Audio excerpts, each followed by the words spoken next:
Welcome. So today's topic is about happiness. I'm actually calling it happiness.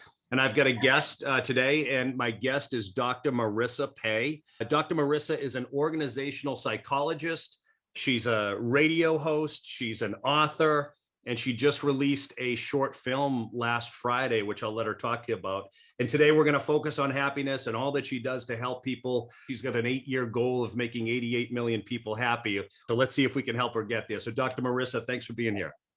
Thank you for having me. So delighted to be here talking about my favorite topic in the world, happiness. Wrong show. Yeah, we're recording the hate one after the happiness one. Oh, okay. Yeah, we talked about that. Yeah. So there's so much we could cover. You do a lot. And when we talked last week, we spoke briefly, and you reminded me of somebody that doesn't have time to retire ever. I feel like you're going to be working until about 300 years old. That's correct.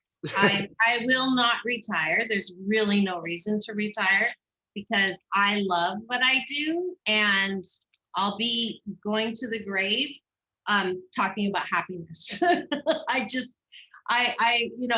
I'm so lucky because no matter how I'm feeling, if I wake up on the wrong side of the bed, because it still happens, because I'm human, all I need to do is start talking and I feel better.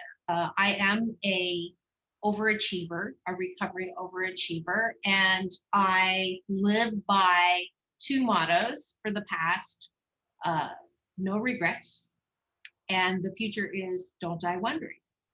In the old days, that overachievement was actually a way for me to cover up a dis-ease that I felt with my own life.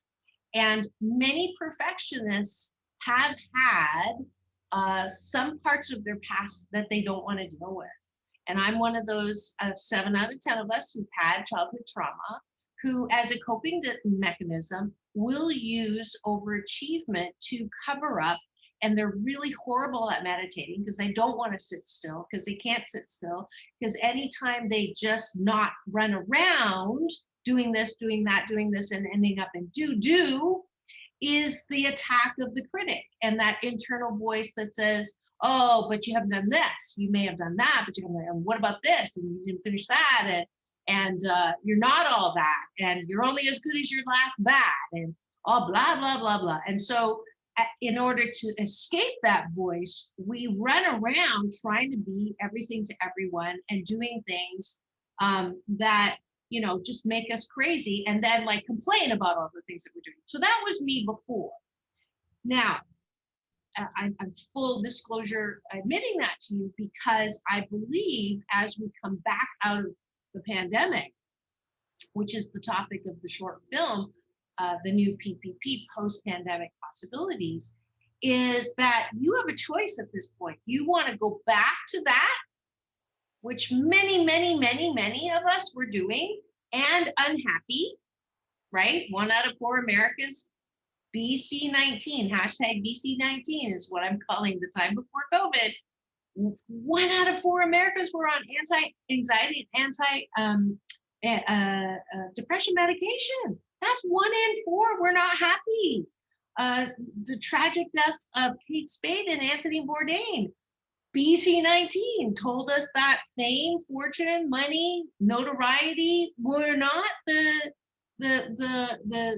prescription for happiness. It was the prescription for unhappiness. So before we go back there, I want to ask all of us who are perfectionists, who spend their life performing. Oh, I've got how many likes, and I've got how many people are acting. I've got da da da. And you're on this. You're trying to get on this pedestal, and then people say exactly what you want them to say, which is, "Oh, is there anything you don't do?" And "Oh my God, look at you!" And then inside, which is me, I have this. Well, if they really knew who you were, if they really knew what went on behind the Wizard of Oz curtain, they wouldn't think that much. So happiness truly is based on one fundamental practice, which is, do you like yourself? Because if you don't, then you are on this hamster wheel Pandemic, no pandemic. You're going to go back to, with your antenna, who loves me? Who thinks I'm great? Who respects me? And many of us do that. And because we either have two extremes for pain in life. We either bury it. It happened in the past, can't change it, so I'm not going to deal with it, not going to look at it. So I'm going to bury it, which many very highly successful, I do executive coaching as an organizational psychologist. You forgot to put that iron in the fire, by the way. Just saying. I thought. But, so as an executive coach, I run across people who, like myself, are extremely high achieving, and around midlife crisis, I call it midlife opportunity, they break down and crying for no reason, or angry all the time, outbursts, becoming that, transforming from that really good leader to a super bad leader, and I get called in to fix them. And really what's happening is all of the stuff that they've shoved down, past pain, is like a garbage disposal panel, right? You crush down garbage and it liquefies. You crush down liquid and it becomes gas. So all of a sudden you've got these extremely successful people having gas leaking out of them, and they don't smell it, but everybody around them smells it. So that's one way of not dealing with past pain. The other way is you're in therapy for 20 years rehashing the same thing over and over, and you cannot get past the pain of the past. But we all have this dis-ease with life that came out of not processing once and for all of the shiitake that came about from past pain. And it's 7 out of 10 of us. This is the majority. How the fork did the majority of us think there's something wrong with us? Right. Sure. And that's where the tagline, pain in life, is mandatory, but suffering from it is optional.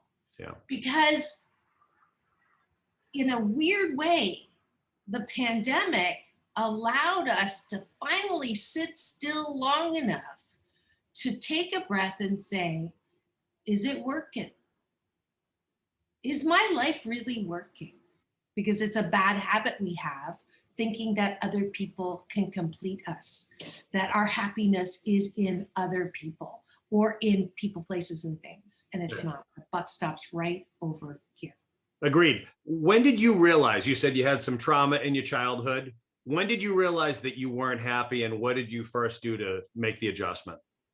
I was in a bad marriage, which many, I would say if they did a study, the majority of kids who came from traumatic past pick people who replicate the feeling of unworthiness and undeservability that narcissist or whoever the person wounded, the other wounded person that you pick, right, helps you with that. So one more time, I walked into the room. I was the primary. I picked a guy that didn't like to work. So I lost a lot of money in the divorce. But why is divorce so expensive? Because it's worth it. Just kidding. And that's why chapter 5 is out of hatred into forgiveness. But I walked into the TV room after a long day at work one more time, and he didn't even look up at me. I stomped up the stairs, dove under the covers, just livid. He doesn't ever pay attention to me. He doesn't listen to me. He doesn't respect me. He doesn't show affection. He doesn't, that same song.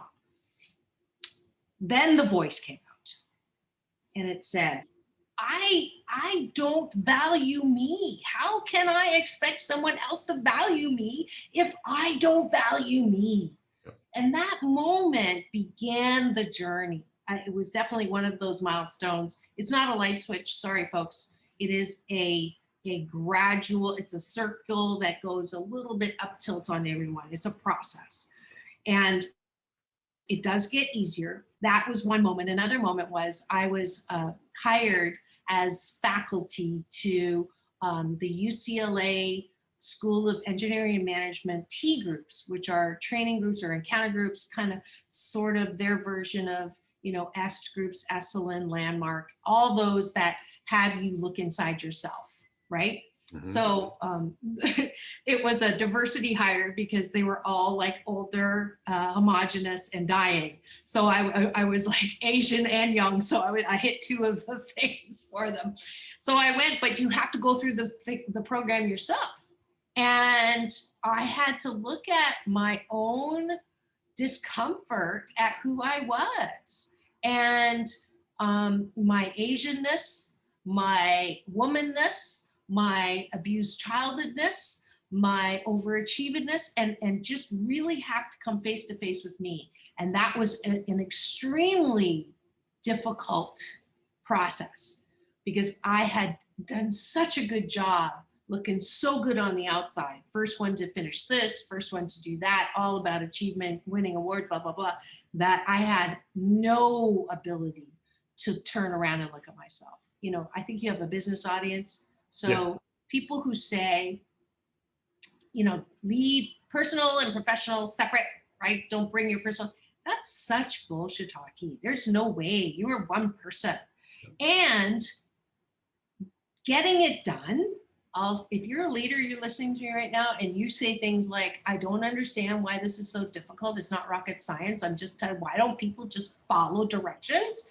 I'm here to tell you right now that you're part of the problem, number one. Nicely, I'm going to tell you that, because you don't have good relationships as foundation in your work, you will not get the job done. How do you think most people get to this place on their own, or can they, where they start to realize, look, it's on me to figure this out? I listened to you talk about the extreme version where, I'm first and I've got my A's and I've got X amount of dollars in the bank and I own this and I go here and all that crap. And you've got other people that have just checked out and given up and life sucks because whatever, I got a raw deal and my mom beat me up or whatever that is. And I know those things happen, by the way. But how do you get people to the point where they love the fact that they'll never be complete? Like I love the fact that nothing's ever going to get done, but we're always working on it. How do we get them to that point? Because in the end, to me, that's what happiness is the incompleteness of everything, knowing that we're getting better throughout. Well, you're weird. Well, I know, I didn't say I wasn't weird. I didn't say that. I mean, delightfully weird. I didn't know. Are you single? No. No. It's so weird. That is not something that the average, high J on the Myers-Briggs is comfortable with. They want to know, is it right, wrong, good, bad, black, white? What category does it go into? And as Americans, that's mostly the way we think, right? What's the answer to this? Mm-hmm. How do we fix this? What's the one answer here? And it's not that way. You're never going to get it done, and you're never going to get it wrong. Abraham Hicks' law of attraction. So how do you get, to go back to your original question, how do you get people there? You can't. You really, it has, when people are sick and tired of being sick and tired, when they have tried everything possible and it's not working, then they're ready. And as horrible as it is, at all the people losing their jobs in the pandemic or their careers, the good news is they're motivated for the first time to turn their cup up. And these are the people who are opening themselves up to, maybe racism is a problem when George Floyd was murdered. Maybe we do have an issue with Asian American hate. Or maybe, that's the cup that's opening thanks to the disruption that COVID gave us to make sure we have time to deal with this. We have time to deal with the craziness. Yep. So you brought up Asian hate. So that when I hear that, I'm like, oh, that's so harsh. It's so harsh. It's not, I've met so many folks from Asia over the course of my life, and I don't even know what Asian means. And there's so many countries in Asia. When I hear the term Asian, I think China, Japan, Vietnam, Korea. I think of that part of Asia, but I'm not thinking of India, Pakistan, Afghanistan, Mongolia. You know what I mean? There's so many, parts of Russia, Kazakhstan. There's so many countries in Asia. Where does I get it. I guess there's no real answer to this, but what are we hating? And I know that it exists. I know racism exists. I know sexism exists. I know all of that exists. But I see you, I'm like, oh, hey, here's a person in front of me who happens to be in front of me. And I look at you and I say, do you have something to say or not? And you do. And so I'm not thinking woman, I'm not thinking Asian. I'm just thinking, oh, this is a compelling person. So where does it come from? What is Asian hate? And I don't want to sound naive, but I know it exists, but what's your interpretation of it? Well, the fact that you don't see me in those ways is actually, people have said I'm colorblind, I'm gender blind, and honestly, I'm sorry, it's not possible. You do see me in those. You may not be seeing it as negative, which is what most people do. You do see it. The psychological studies say there are 3 things you see immediately that register when you see someone: age, gender, and race. So you cannot say that you don't see that. Right. But you can say when you see that, you don't see them as negative, right? Which is why there's hate. So we are finally admitting as a country that our beginnings were not that great. We took advantage, we stole land from the Native Americans, we took advantage of slavery and slaves, we took advantage of Chinese building the west coast of the railroad, and took advantage of Irish people on the East Coast building it. We treated, because of Pearl Harbor, Japanese Americans horrifically. So we have a tradition of seeing differences as bad. We do, right? Yep. Right is right. That's our habit. Now, not to defend Americans, but it is true that as human beings, we are inadvertently not taught, but it's almost, we're hardwired to see differences as bad, right? Difference is to be criticized, abhorred, embarrassing, blamed, right? That's different. Yep. But the middle ground here, the gray area, which everyone hates most of the time, but is the key skill to valuing diversity, is to treat the difference with curiosity, middle ground, no judgment. So when you get to the point when you can, because people say all the time, why can't I say the Black male? Or why can't I say the Asian female? You are. And I say, yeah, that's true. But Asian woman has immediate connotations. Okay. It doesn't just mean Asian woman from a country in Asia. It means the massage parlors, the hot Susie Wong, miso, whatever. Same thing with Black. You say Black male, it doesn't just mean a man with black skin or dark brown skin. It has all of the connotations of Black that have been drilled into our society as something to be afraid of. If you have not watched 13th, please watch the Netflix documentary 13th. If you are a person saying, if you do the crime, you got to do the time, please watch that documentary so you can get educated. I'm so tired of people being #justifiably ignorant about everything that's going on. The first step is awareness, but after awareness is the willingness to do something about it. And you cannot be aware if you don't understand what's going on. So please, please, please educate yourself. There's so much good stuff to binge on. So obviously when I'm talking to you, I know I can look at you and say, you're a woman. I can look at you and say, you're Asian. Where I'm saying is that's where it stops. Now I got to figure out, are you a good person? Can I relate to you? The history, those connotations, like when you say those to me, I don't think of those things. I'm not saying that I'm different. I just don't think of those. You are a little different. You are a little different. I don't know. Well, again, because the average person does not separate that out. Well, I got The average, I got 960 on my SAT, so I'm not as smart as the average person. But no, but what I'm saying is like at some point, like I think the differences are what makes it so interesting. Like it's so interesting to me. Like even going into say an Asian restaurant or a Jamaican restaurant, like it's so different and in the cultural, you know, all that goes into say making that food, for example, or the way it gets presented. I get completely caught up in the uniqueness of that because it's not like what I'm used to. because But for you, difference is not a bad thing. But I'm telling you, I sorry, get it. I get it. that is not the normal. I was called a gook a year before COVID. A gook. Yeah. By a woman, a white woman in a white truck passing me by. I mean, this is 2 years ago.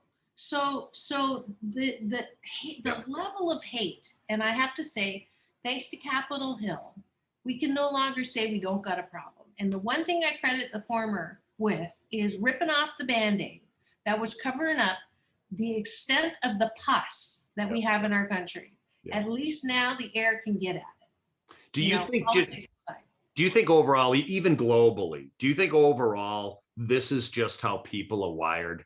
No. You don't. No. So look at our younger generation. Yeah. Look at our younger generation. I mean, I'm so proud. You know, when they first came out with the attitude, oh my God, their attitude is justified. I'm not going to respect you until you do something that is respectful. And you guys are forking up our planet. Yeah. Yeah. So and their level of value and diversity way outweighs ours. I mean, it's amazing. No, I don't think. So do you think like a lot of it is history? We're prisoners to the history. And depending on when you were born, you're either really close to what happened and you can't separate from it. Because I let you know, obviously I'm going to be 50, you know, so I don't know. But so what I'm ageless. You're ageless. That's fine. Okay. But what the common language in the 70s and the 80s was much different than the common language today. And, you know, my kids I have 2 in high school and 1 in middle school. And the way they speak and the way they think about things is diametrically opposite to what I was exposed to as normal back then. So I would agree with that. Is the problem, obviously there's a problem, but is it bigger than we think? Or is it a smaller group of people that are so poisonous that we won't take the camera off? Okay, so there's a small group of people that are poisonous, no doubt, and those all went to Capitol Hill to march. So I'm just going to put that on the table. And their desire for making America great again is a white America. Putting that moose on the table, that's my Canadian version of elephants in the room. So let's just put that there. And so for them, that's what they want. And so everything that they're saying and doing is towards that end. So I understand it.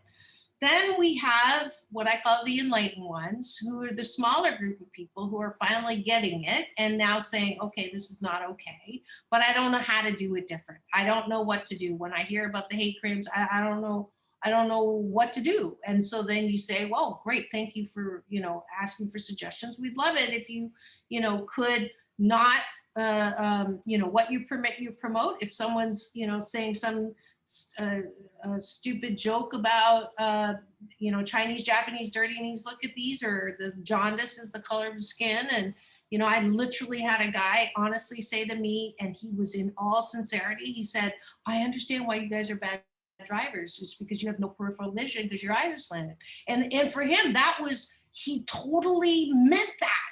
And so instead of just shaking your head and walking away, to actually say and be uncomfortable, you know, actually that is, you may not have intended that to be an insult or intended that to be discriminating.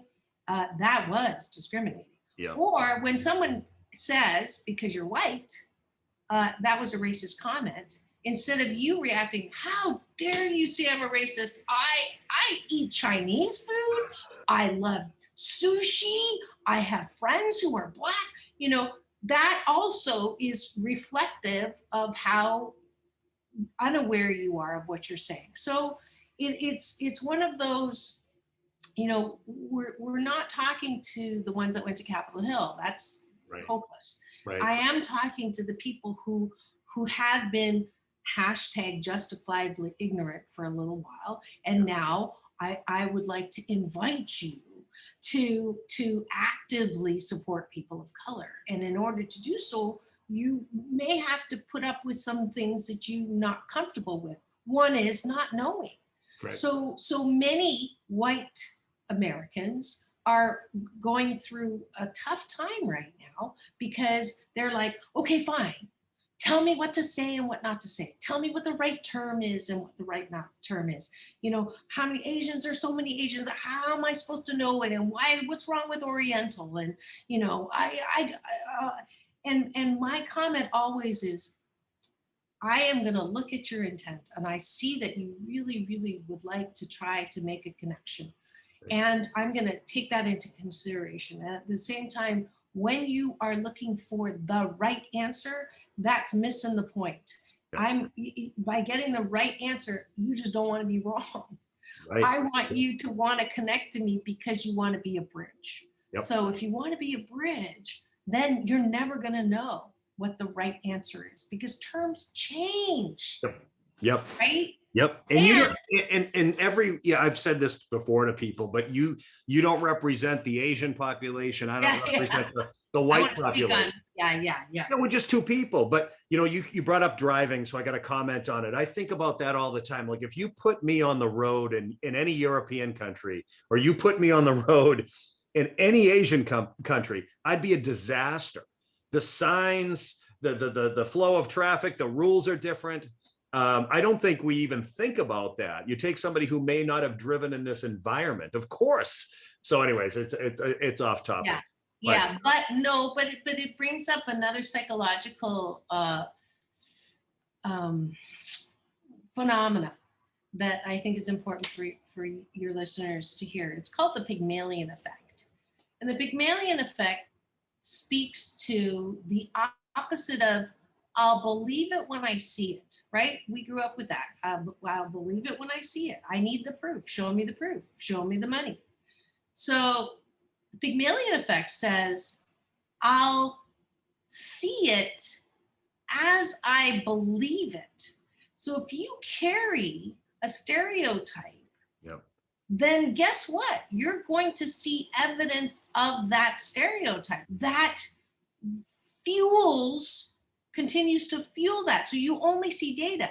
Bay of Pigs happen that way. Groupthink happens that way. It's happening in our social media. You only see posts that agree with what you already believe from news sources that aren't even news sources. But if you've watched Social Dilemma, that's what happens. So next time you say, but it's true, check your BS. Check your belief system. How is your belief system impacting what you see? We literally that limited as people. It's so frightening to hear this. I'm not disputing what you're saying, but I'm like, is the average person that susceptible to what they read? It's crazy. How is this possible? Are we getting dumber with time?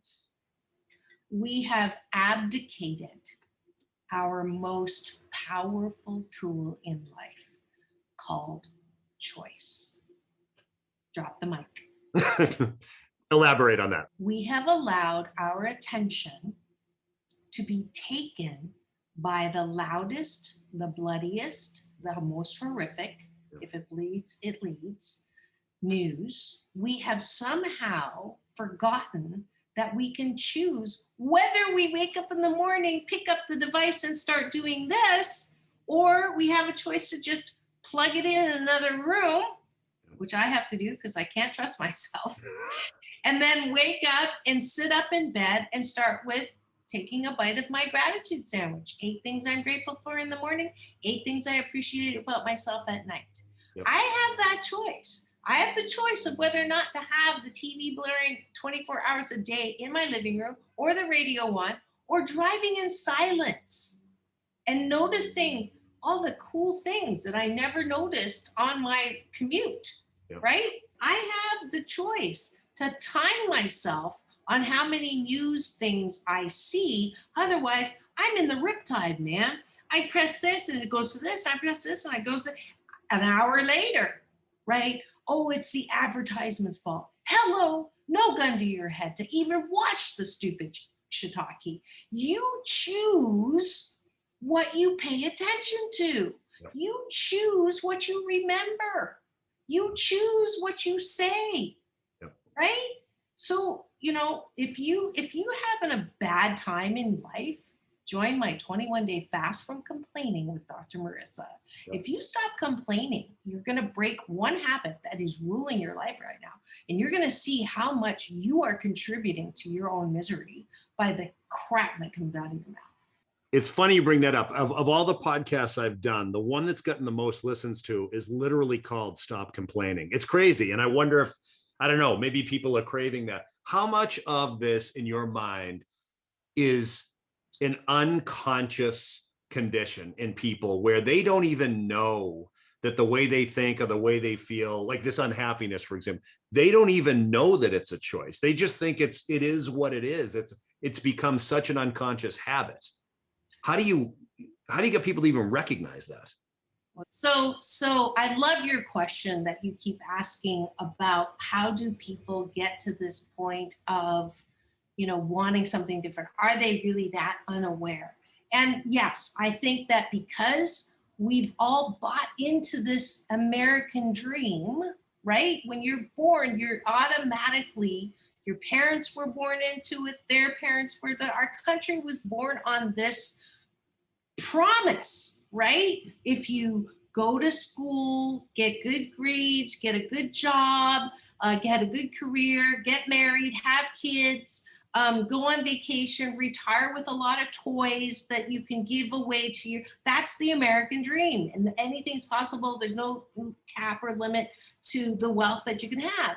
The dark side of the American dream is very few people have that American dream, right? You can work really hard and not have anything, number one. Number two, you're working for other people's dreams. Number three, the people who have the percentage of wealth that is had by the people was largely based on getting it from slaves and building, your wealth that way. So all of this is the dark side. And so if you're not shook awake by something different, you can't dream. We've also lost the ability to dream. I love that line in Flashdance. When you stop dreaming, you die. But when you're kids, you dream anything's possible. But then, you get caught up in that American dream nightmare dark side, and all of a sudden, your kids are on drugs, your parents are sick, you're sick. You buy a house at the worst time, reverse mortgage. I mean, all of you, someone steals the 401k. That is the norm of the level of disappointment with the American dream. So what this movie that I woke up with 4 months ago, the new PP post-pandemic possibilities, takes you on a journey of what's really possible, takes you back to that time when you actually believed that anything was possible. I mean, that's really where this whole thing starts. This whole idea of happiness was really going to start with what responsibility are we all going to take in this? Yes. And realizing that it is our responsibility, right? Absolutely. Which we've abdicated. And that's my biggest fork in the person trying to wake them up is that you can choose. You can choose. It's a habit that we've gotten into to allow people to choose for us what the news wants to show us, what the media wants to show us, what BS belief systems are taught to us.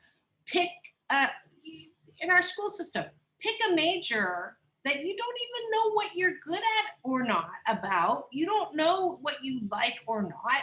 You're forced to choose and funnel into something. It's no wonder people hate what they do. It's because they're doing jobs that they really don't like. And then if they, are jump into owning their own businesses without understanding all it takes because they weren't taught the marketing and all of that, then you lose all your money and then you have to go back and you're a slave to doing what you don't want to do again. That's also not going to work.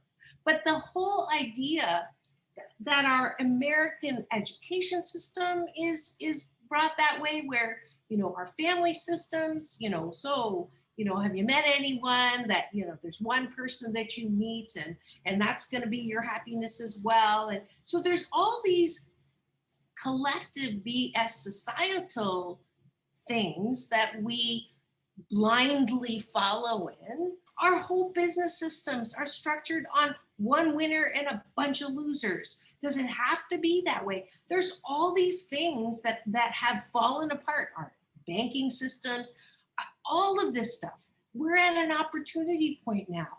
The way the fossil fuels, clean energy, all of these are opportunities. It's not about how we have forked up our past. It's like it had a shelf life. That shelf life is over. Now we get to innovate into all things. But the people who don't like to innovate are the ones who are vested in that old BS belief system and paradigm that never worked. Yep.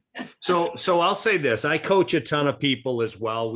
Our worlds don't collide. You're out on the West Coast, I'm out here, but we do very similar things. And I'm curious to get your take on this. What I am always looking for in people, if I'm going to have any hope with them, is, do they have resilience inside of them? Is there an openness and a willingness to let go of things inside of them? And if I've got those things going on, I have a better shot with the person. So I remember a book came out years ago. You talk about being the Asian Oprah, but Oprah Winfrey, back when I was in high school, had some guest on. Maybe it was in the 90s, I forget. And I don't even remember who the author was, but that book, The Secret, came out. Remember that book? But if you think something, you'll attract it, or whatever that is. And there's truth to that. But if you don't have the resilience or the awareness or the understanding that there are things I need to act on and believe in order for this to become reality, it can feel like a big bunch of, well, that's impossible. So I just think something, or you could naively walk into it, not realizing and giving up too quickly. Like, how important is resilience? How important is it for you to recognize that just because I show up once doesn't mean I'm going to get what I want? You know what I mean? Yeah. Like, I wonder, and I'm rambling, but I got to say this. I watched a video clip, and you had told a quick story about your relationship with your mom. And I watched that. I'm like, I relate to what you said, the name calling and the way you felt at the time. And I'm like, in some crazy way, experiencing that, although it's tough, is somewhat of a gift, because you learn. And I remember growing up as a white kid, I always felt less than other kids. I really did. If you were Asian, I thought I was dumber than you. If you were Black, I thought I was less cool than you. So I felt like I'm like this white kid who doesn't feel like he belongs in this country that supposedly is built for white people. And I'm like, what about me?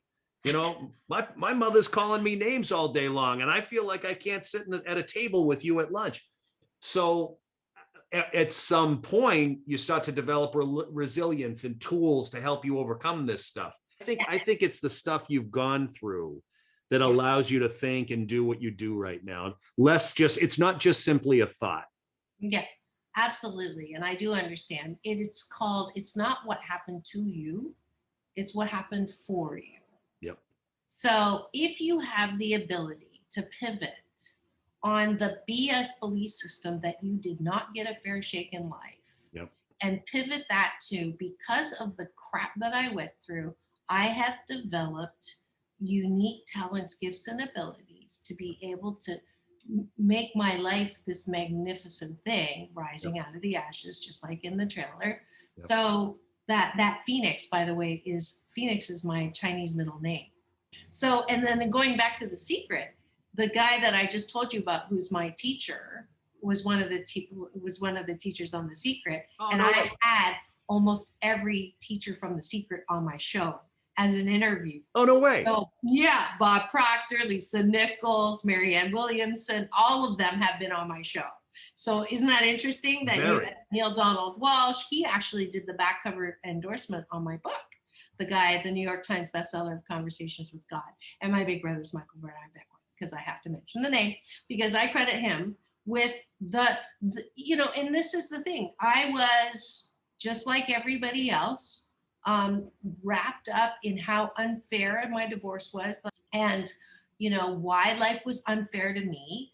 And, at some point when we were in I signed up for a class of his because it just felt like it was the right thing to do, because I accidentally bumped into him twice in the exact same place.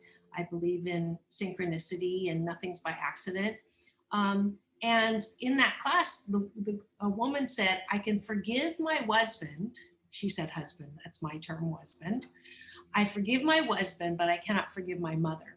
And my ears just perked up and was like, all I was thinking about, I had 2 car accidents that month, and I was in the middle of this acrimonious divorce. So here I am in the class, and my ears perked up. And he said, to your point, if nothing different happened, if not that it was supposed to happen, that you were beaten as a child or whatever it was, but let's just say it happened. Was there anything that was developed in you as a direct result of that thing happening? And I'd never looked at it that way. All my life, I had been bemoaning what had happened to me. Victim, victim, victim. Oh, poor me. Oh, poor me. Oh, poor me. Have another drink. So all of a sudden, I'm being asked to look at the situation in a completely different way. And seriously asked. And so and no quick answers. So I sat with that question. And the girl who actually asked the question was like, she didn't actually get it. I got it. Uh-huh. So I'm like, okay, well, I'm resilient. I'm compassionate. I'm sensitive, which I hated my entire life. People would say you're sensitive. I'd be like, shut up. But then I found out that sensitivity is 100% correlated to creativity. I'm much more aware of my environment. I'm much more grateful for things that I do have, or the abilities that so I began. And then, so when I said that to myself, he looked straight at me and he goes, so don't you think you should thank her? and I, to be honest, I'm not that evolved. It was my first time at that rodeo, and I'm like, hell no. I wasn't there yet. Right, I'm still mad. I'm still mad. I'm still mad. But that was the seed that began to eat at me, right? Is that, can I actually see what has happened in my life as things that I don't regret? I'd never been able to look at it as non-regretful. And the more I began to blossom with the recognition that all of this happened for my divine and best good, and look at how cool I am now, and I'm 88% fabulous. I'm not a piece of shiitake like I thought I was, because that was the message that I had. But now I'm beginning to see who I really am, and that I was shaped and chiseled by these very things. And I'll end with this story. There's 2 rocks in a store, and the left rock is never, ever visited. Nobody ever goes over there. They ignore it. There's a rock on the right, and everybody goes over and says, oh my God, how beautiful is this rock? It's so incredible. Look at the light coming through the prisms. Oh. This goes on for 8 years. Finally, the rock on the left is pissed off. Oh, for 8 years. All I hear is, man, so nice, so wonderful. Nobody ever comes and compliments you. Life, you are not fair. Life comes down, puts his arm around the rock and says, darling, I love you. But every time I come towards you with my chisel and I start to do a little work, you say, no, it hurts, stop, no more pain, I can't take it. Moral of the story, pain is chiseling. Chiseling is for our magnificence. We unfold into magnificence because we're the majority that have had pain. It's a good thing to have pain. It's just the same as pearls. Oysters make pearls because they have an irritating piece of little shitty sand in their shell that they lubricate, and it becomes a pearl from irritants. So yes, eventually you can thank those who have caused you harm. Right. In time. You may not even have to, but quit blaming them. That's the other thing. What happened to you happened decades ago. Yeah. You were a child that did not deserve to be criticized constantly. You were a child that did not deserve to be molested or beaten or all of that. You did nothing to deserve that as a child. Let me be very clear. And I'm sorry that it happened to you. However, it is your responsibility to now drag all that shit into your present, broadcast it into your future, and use it as an excuse to not live your life. That's your responsibility. Just do it. Yeah. I think this was fun. This was really, really fun. Well, I really hope, I hope that every single person knows how 80% fabulous they are, that they're wrapped in a warm blanket of worthiness, loved, loving, and lovable. If you're a kid, or you want to put this in front of your kid, because I want every kid to know what my math teacher pulled me aside in grade 10. He knew things were not good at home, sat me down after class, looked in my eyes and said, darling, he didn't say darling. He said Maria, which is actually my given name. He said, I hope you know you can have whatever you want. You can do whatever you want in life that you put your heart and mind to. And that sparked that first seed of, I'm going to be okay. So that is what I want to tell you. Please subscribe to my YouTube. You'll see all my 471 consecutive weeks on the air, on camera with my show, Take My Advice, I'm Not Using It, every Friday primetime at 3 on my CNBC channel, Pacific time. Please, I have a nonprofit, another hashtag COVID silver lining, 8 Ways to Happiness. So if you shop on Amazon, I know you do, just go to Smile Amazon, 8 Ways to Happiness. Amazon gives a little bit to my nonprofit that helps kids, teens, and young adults who've temporarily forgotten their birthright to happiness. So that is my nonprofit. I'd love you to support that. Subscribe to my free YouTube. You'll see my interviews with Halle Berry and John Travolta and all that fun stuff. And every Monday I have an interactive broadcast called Mind Your Own Business with Dr. Marissa. That's on Facebook, YouTube, and Doc Balance on Instagram. I think that's it. Well, you don't have a lot. You have way too much downtime. Dr. Marissa, thank you so much. Of course. And if any of your listeners buy a book on my website, drmarissa.life, I will throw in the children's book. So just for your listeners. Thank you so much. I really appreciate that. Of course.